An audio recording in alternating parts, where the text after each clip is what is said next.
नमस्कार, राज्यसभा टीवी में आपका स्वागत है। हम हैं दक्षिण गुजरात के एक बड़े गांव बागलदरा में। 3000 से अधिक की आबादी वाला ये गांव, इसमें सभी मिश्रित समुदाय के सभी जातियों के लोग रहते हैं और मुख्यतः यहाँ खेती किसानी करने वाले लोग हैं। हम आज यहाँ जानेंगे कि यहाँ खेती किसानी समुदाय से जुड़े हुए लोगों के साथ क्या दिक्कतें हैं और क्या करने की ज़रूरत है। सर कमल जी, क्या कुछ ऐसी समस्याएं हैं जिसको हल करने की ज़रूरत है? नहीं, वैसे इधर दक्षिण गुजरात में ऐसा कुछ नहीं है। हमारे यहाँ अच्छा है, बिजली भी अच्छी मिलती है, पानी भी अच्छा मिलता है और खेडूतों को काफ़ी कोई परेशान नहीं है। जी। ठीक से अच्छा चल रहा है इधर। और बाज़ार की व्यवस्था है, वो भी अच्छे बाज़ार भी मिल रहे हैं खेडूत को। मुख्य रूप से क्या क्या यहाँ फसलें क्या होती हैं? इधर गन्ना होता है, केले की खेती होती है वगैरह, फूलों की बाकी फूल सबकी होती है खेती, डांगर वांगर सब कुछ होता है। हम आपसे ये जानेंगे कि जैसे कि अभी कमल जी बता रहे थे, हमने ये देखा है कि मुख्य रूप से देश भर में एक आम समस्या है किसान के सामने कि लोग वो शिकायत करते हैं कि गन्ना हो या और कोई हो, उनके फसल के वाजिब दाम नहीं मिलते। गन्ने की मैं बात बताऊं तो यहाँ पे शुगर मिलें लगी हुई है और अच्छा दाम भी मिल रहा है और सही समय पे हमको जो फसल काटनी होती है वो भी हो जाती है। और धान की बात बताऊं तो धान भी हमारे यहाँ साल में 2 बार लिया जाता है और उसका भी हमको वाजिब दाम मिलता है। आपसे हम जानना चाहेंगे कि जो खासतौर पर छोटे और मझोले किसान हैं जिनके पास ज़मीनें भी कम हैं, वो उनके लिए क्या गुंजाइश है जो है?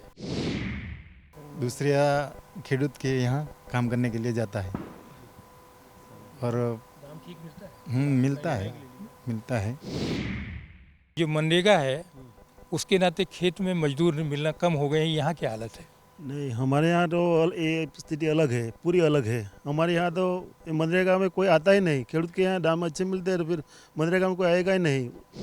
चंद्रकांत जी, क्या मनरेगा के अलावा जो और बाकी जो सरकारी योजनाएं, दोनों के बीच में काफ़ी फ़र्क है? आप कुछ बता पाएंगे कि मनरेगा में कितना दर मिल रही है और बाकी किसान कितना दे रहे हैं? जो यहाँ की स्थिति है उनको वो सारे मज़दूर यहाँ के संतुष्ट है और वो अपनी आमदनी कर लेते हैं और जो बाकी सरकार की जो वो स्कीमें हैं उसका भी उन लोगों को लाभ मिल रहा है।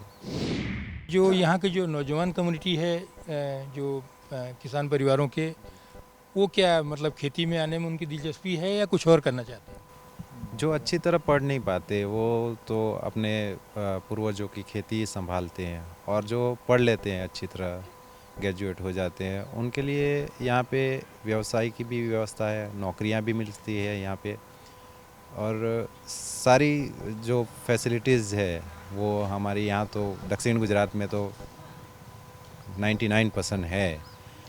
परेशानी तो एक ही है कि जो डीज़ल के दाम बढ़े हैं और उससे हम लोगों को खेती पे थोड़ा इफ़ेक्ट हो रहा है। तो खाद के भी दाम बढ़े, जो खेती के काम में आने वाले जो बाकी और भी चीज़ों के जो दाम बढ़े हैं, उससे तो खेती की लागत तो ज़रूर बढ़ी होगी।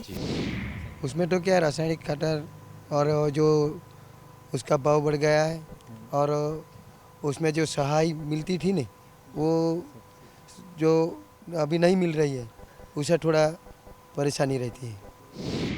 बागवानी का भी एक बड़ा इलाका है और यहाँ के आम भी काफ़ी मशहूर हैं। क्या आम किसानों के सामने कोई इस तरह की दिक्कतें वगैरह हैं जो ठीक करने की ज़रूरत है? पूरा ये इलाका हमारा यहाँ है ना, वलसाड़ में पूरा आम के ऊपर चलता है। पूरे ये खेती से ज़्यादा गन्ना और वगैरह जो खेती है डांगर वांगर, उससे 75% ये गन्ने का आम का पेड़ लगे है और 75% इधर ये खेती इसी की होती है और इसके जाल लगे हैं और उसके भाव भी ठीक ठाक मिलते हैं और बाज़ार भी अच्छा है हमारे यहाँ। आगे हम फिर किसी और मुद्दे के साथ मिलेंगे, तब तक के लिए धन्यवाद।